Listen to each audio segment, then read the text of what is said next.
ఓం సాయిరాం బాబా భక్తులందరికీ కూడా నమస్కారం అండి. అందరూ కూడా సుఖంగా సంతోషంగా ఎప్పుడూ కూడా ఆనందంగా ఉండాలి అని చెప్పి ఆ బాబాగారి తరపున నేను కూడా మనస్ఫూర్తిగా కోరుకుంటున్నాను.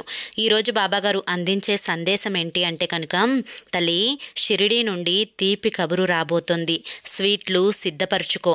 19, 20, 21 తారీఖులలో 39 లక్షలు అనేవి నీకు అందబోతున్నాయమ్మా, నిర్లక్ష్యం చేయొద్దు అని చెప్పి ఏదో తెలియని సందేశాన్ని ఈరోజు బాబాగారు మనకు అందించడానికి మన ముందుకు వచ్చారండి. మరి బాబాగారు మన కోసం ఏ సందేశం అందించినా కూడా అది మన భవిష్యత్తుకు పునాది అని చెప్పి మనందరికీ కూడా తెలిసిన విషయమే కదా. మరి ఎవరికైతే బాబాగారి మీద పూర్తి నమ్మకం విశ్వాసం ఉంటాయో వారందరూ కూడా ఈ వీడియోకి ఒక చిన్న లైక్ ఇచ్చి వీడియోని వినడం స్టార్ట్ చేయండి. కింద కామెంట్ సెక్షన్లో ఓం సాయిరామ్ అని చెప్పి టైప్ చేయడం మాత్రం మర్చిపోవద్దు. దానికంటే ముందు చాలామంది కూడా గురువు గారి గురించి అడుగుతున్నారండి, అక్క ఎన్నో రకాల సమస్యలతో మేము సతమతం అయిపోతున్నాము, మీకు తెలిసిన గురువు గారు ఎవరైనా ఉంటే చెప్పండి అక్క అని చెప్పి అడుగుతున్నారు. నేను పదే పదే ఈ గురువు గారి గురించే ఎందుకు చెప్తున్నాను అంటే కనుక, నా జీవితంలో నేను కష్ట సమయంలో ఉన్నప్పుడు ఆ కష్టం నుంచి నేను బయటపడగలనా అనుకున్న సమయంలో ఈ గురువు గారిని కాంటాక్ట్ అయ్యానండి. గురువు గారు చేసిన పూజల వల్ల ఆ కష్టం నుండి చాలా తేలికగా బయటపడి ఈ రోజున ఆనందంతో జీవితంలో ముందడుగు వేస్తున్నాను. అలాగే మీ జీవితాలలో ఎటువంటి సమస్యలు ఉన్నా కానీ శ్రీ షిరిడీ సాయిబాబా ఆశీస్సులతో జ్యోతిష్యం చెప్పబడి గురూజీ శివరామరాజు గారు. Phone number 995994225552. మీరు ఇప్పటి వరకు ఎన్నో చోట్ల జ్యోతిష్యం చెప్పించుకొని మీరు ఆశించిన మార్పులు జరగలేదని చెప్పి బాధపడి ఉంటారు, కానీ ఇక్కడ అస్సలు అలా జరగదండి. మీ సమస్యలు ఏవైతే ఉన్నాయో, ప్రేమ, పెళ్లి, ఉద్యోగం, రాజకీయం, సంతానం లేక ఇబ్బంది పడుతున్న, భార్యాభర్తల మధ్య గొడవలున్న, అప్పుల సమస్యలున్న, శత్రువుల సమస్యలున్న, అవేంటో మీరు గురువు గారికి వివరించి చెప్పినట్లయితే వాటికి తగిన పూజలు చేసి మీకు రోజులలోనే గురువుగారు పరిష్కారాన్ని చూపిస్తారు. గురువుగారు చెప్పినట్లు 100కు 1000% జరుగుతుందండి. నమ్మకంతో కాంటాక్ట్ అవ్వండి. ఇక ఆలస్యం చేయకుండా బాబాగారి యొక్క సందేశం ఏంటో మనం తెలుసుకుందాం. బిడ్డ, షిరిడీ నుంచి నీ కోసం ఒక తీపి కబురు రాబోతుందమ్మా, స్వీట్లు సిద్ధపరచుకో. 19, 20, 21 ఈ 3 రోజులలో నీ కోసం జరిగేది ఇదే తల్లి. 39 లక్షలు అందబోతున్నాయి అని చెప్పి నేను ఎందుకు చెప్తున్నానో నువ్వు వీడియోని చివరి వరకు చూడు తల్లి, అప్పుడే నీకు పూర్తిగా అర్థమవుతుంది. బిడ్డ, నువ్వు మనిషిగా జన్మనెత్తావు, ఆ విషయం నీకు బాగా తెలుసు. ఎందుకు గుర్తు చేయవలసి వస్తుంది అంటే కనుక, నువ్వు పడే సమస్యలు, కష్టాలు వీటన్నింటినీ చూసుకొని నువ్వు అంటున్న ప్రతిరోజు ఒక మాట ఏంటి అంటే, బాబా నాకెందుకు ఈ జన్మనిచ్చావు అని చెప్పి. బిడ్డ, ప్రతి ఒక్క మనిషి కూడా పుట్టుక ఏదో ఒక మంచి కోసమే అయి ఉంటుంది అని చెప్పి నీకు ప్రత్యేకంగా చెప్పాల్సిన అవసరం లేదు. ఈ భూమి మీద పుట్టిన ఎన్నో రకాలైన ప్రాణకోటిలో మనిషి జన్మ చాలా విలువైనది. ఈ మనిషి జన్మను అంత తేలికగా తీసివేయకూడదు తల్లి. ఏ జన్మలో ఏం పుణ్యం చేశావో ఈ జన్మలో మనిషిగా పుట్టావు. నువ్వు ఇప్పుడు పడుతున్న ప్రతి సమస్యకు కూడా ఏదో ఒక పరిష్కార మార్గం తప్పకుండా ఉంటుందమ్మా. కాకపోతే ఆ పరిష్కార మార్గం ఏంటో నువ్వు వెతుక్కోలేకపోతున్నావు. అది నీలో తప్పు తప్ప ఆ దైవం తప్పు కాదు. అలా అని చెప్పి నీ పుట్టుకకు కారణమైన నీ తల్లిదండ్రుల తప్పు కాదు. ఇప్పుడు నువ్వు పడుతున్న ప్రతి సమస్యకు కారణం నువ్వు పూర్వజన్మలో చేసిన పాప పుణ్యాల వల్లే.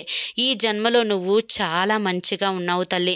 నీ మంచి మనసు ఏ విధంగా ఉంటుంది అంటే కనుక, ఎదుటి వారికి హాని కలుగ చేయవు, అందరూ బాగుండాలి, అందులో నేను ఉండాలి అని చెప్పి అనుకుంటూ ఉంటావు. ఏ పనైనా కూడా చాలా కష్టపడి చేస్తావు. కష్టానికి తగిన ప్రతిఫలం రానప్పుడు ఎవ్వరిని నిందించకుండా ఒంటరిగా కూర్చొని అయ్యో ఎందుకు ఇలా జరుగుతుంది నాకు అని చెప్పి కన్నీటిని పెట్టుకుంటావు.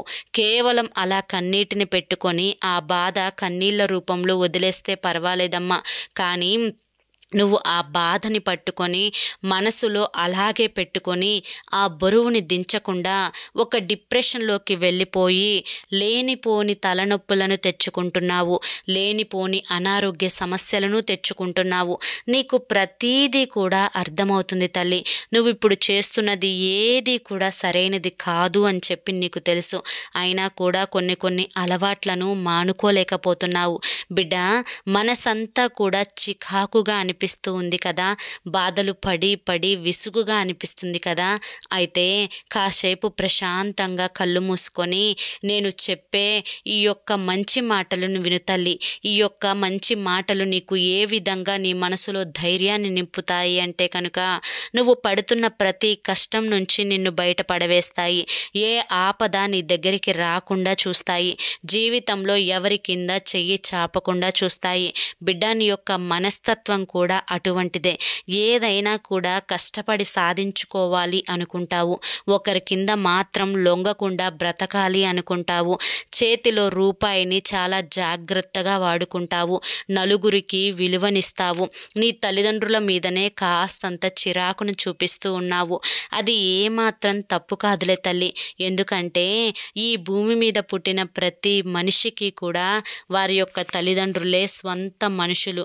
ఒక మాట అన్నా చేసినా వారికి మాత్రమే పడుతుంది తప్ప మూడో వ్యక్తిని అనే అర్హత నీకు లేదు కదా తల్లి. బిడ్డ, పెళ్ళైన దగ్గర నుంచి కూడా ఎన్నో రకాలైన అనుభవాల ఆధారంగా కష్టాలను చూసి కొన్నింటిని గట్టెక్కించుకునే ప్రయత్నం చేశావు. మరికొన్ని మాత్రం అలానే నిలిచిపోయాయి. వాటన్నింటినీ కూడా ఏ విధంగా గట్టెక్కించుకోవాలా అని చెప్పి ఆలోచిస్తున్నావు. సొంత ఇంటి కల కోసం ఎదురు చూస్తూ ఉన్నావు. ఆ కల ఎప్పుడు తీరుతుందా అని చెప్పి ఆశిస్తూ ఉన్నావు. ఎదురు చూసిన ఆ ఎదురు చూపులలో నీ యొక్క ఆశ ఏంటో నాకు పూర్తిగా అర్థమైంది తల్లి. బిడ్డ, నేను ఎందుకు చెప్తున్నాను అంటే కనుక, నా బిడ్డ ఏ విషయంలో కూడా అసంతృప్తి చెందకూడదు అని చెప్పి. నీ యొక్క జాతకాన్ని పరిశీలించిన తరువాత ఖచ్చితంగా నీకు సొంత ఇంటి కల అనేది కేవలం కల మాత్రమే కాదు, అది నిజం అయి తీరుతుంది అని చెప్పి రాసిపెట్టి ఉందమ్మా. దానికోసం కొంత డబ్బులను నువ్వు పొదుపు చేస్తున్నావు. అవి చాలవే అని చెప్పి ఇబ్బంది పడుతూ ఉన్నావు. అయితే 19, 20, 21 తారీఖులలో నీ కోసం నేను 39 లక్షలు అందించబోతున్నాను. నువ్వు షిరిడీ నుంచి ఎక్కడ తీపి కబురు వస్తుంది, ఎలా వస్తుంది అని చెప్పి అనుకుంటున్నావు కదా తల్లి. అయితే ఒకరోజు రాత్రి నేను నీకు కలలో కనిపిస్తాను. కలలో కనిపించి నువ్వు వినాలి అనుకుంటున్న ఆ తీపి కబురుని వినిపిస్తాను. అప్పుడు నీకు దగ్గరైన వాళ్ళందరికీ కూడా స్వీట్లు సిద్ధపరచుకొని పంచిపెట్టు తల్లి. ఎందుకంటే ఏదైతే ఏ వార్తనైతే నేను నీకు వినిపించాలి అనుకుంటున్నానో ఆ వార్త అనేది 3 రోజుల్లో నిజమై తీరుతుంది తల్లి. నువ్వు దేనికోసం ఎదురు చూస్తున్నావో, నువ్వు కలకంటున్న ఆ సాఫ్ట్వేర్ ఉద్యోగం నీకు రావాలి అని చెప్పి ఎదురు చూస్తూ ఉన్నావు. నువ్వు అనుకున్న ప్యాకేజీ నీకు లభించాలి అని చెప్పి ఎదురు చూస్తూ ఉన్నావు. అది ఖచ్చితంగా జరిగి తీరుతుంది. కానీ దానికోసం నువ్వు కాస్తంత కష్టపడితే సరిపోతుందమ్మా.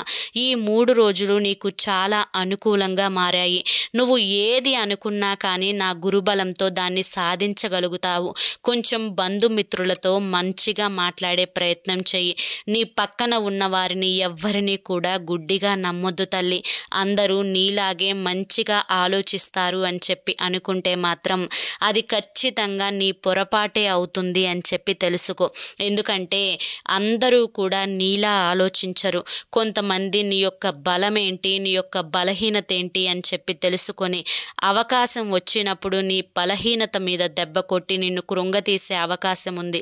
కనుక నీ వెన్నంటే ఉన్నవారు నిన్ను వెన్నుపోటు పొడిచే అవకాశం కూడా కనిపిస్తుంది. కనుక ఎవ్వరిని గుడ్డిగా నమ్మకు తల్లి. నీకు 3 రోజుల్లో షిరిడీ నుంచి నువ్వు ఎదురు చూస్తున్న వార్త రాబోతోంది తల్లి.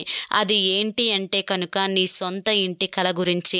నీ సొంత ఇంటి కల కూడా పూర్తిగా కేవలం ఈ యొక్క సంవత్సరం ఏదైతే ఉందో 2025వ సంవత్సరం, ఈ సంవత్సరం ఆఖరు కల్లా కూడా నీ కల నెరవేరడం కోసం నేను ఒక రహదారిని చూపిస్తాను.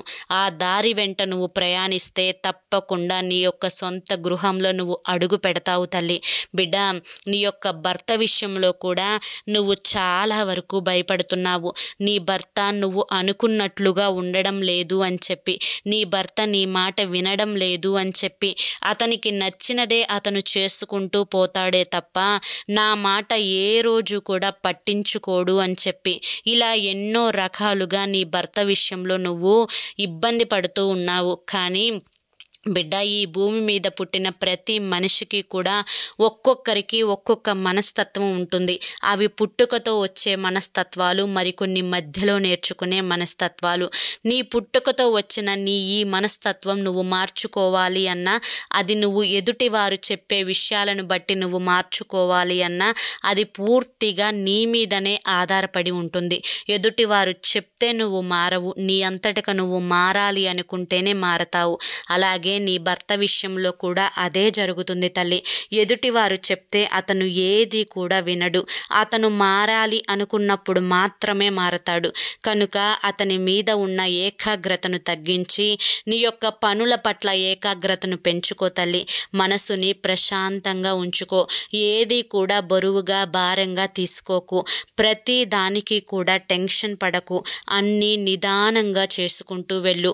నువ్వు అనుకున్న కార్యాలు అనుకున్నట్లు జరిగేలా చూసే బాధ్యత నాది తల్లి. ఈ 3 రోజుల్లో నువ్వు అనుకున్న పనులు జరగడానికి ఒక బాటను ఏర్పాటు చేస్తాను. నువ్వు ఆ గురుబలాన్ని నీకు అందిస్తాను. నువ్వు ఏవైతే సాధించాలి అనుకుంటున్నావో వాటి కోసం నువ్వు కొంచెం కష్టపడితే కనుక నువ్వు అనుకున్నవి అనుకున్నట్లుగా ఖచ్చితంగా జరిగి తీరతాయమ్మా. వీటి గురించి ఏమాత్రం ఆందోళన చెందవద్దు. షిరిడి వచ్చే మార్గాన్ని కూడా ఏర్పాటు చేస్తాను. ఎప్పుడైతే నువ్వు నా ద్వారకామాయిలో అడుగు పెడతావో ఆ రోజు నుంచి నీ జాతకంలో ఉన్న కష్టాలన్నీ కూడా తొలగిపోతాయి. ఎప్పుడైతే ద్వారకామాయి నేల మీద నువ్వు తాకుతావో ఆ యొక్క రోజు నుంచి నీకున్న అనారోగ్య సమస్యలన్నీ కూడా తొలగిపోతాయి. ఎప్పుడైతే ద్వారకామాయి విభూదిని ధరిస్తావో ఆ రోజు నుంచి నీ తలరాతే మారిపోబోతోంది అమ్మ. అది కూడా నువ్వు కోరుకున్నట్లుగా మారబోతోంది. ఇక నువ్వు దేని గురించి ఆలోచించవద్దు తల్లి.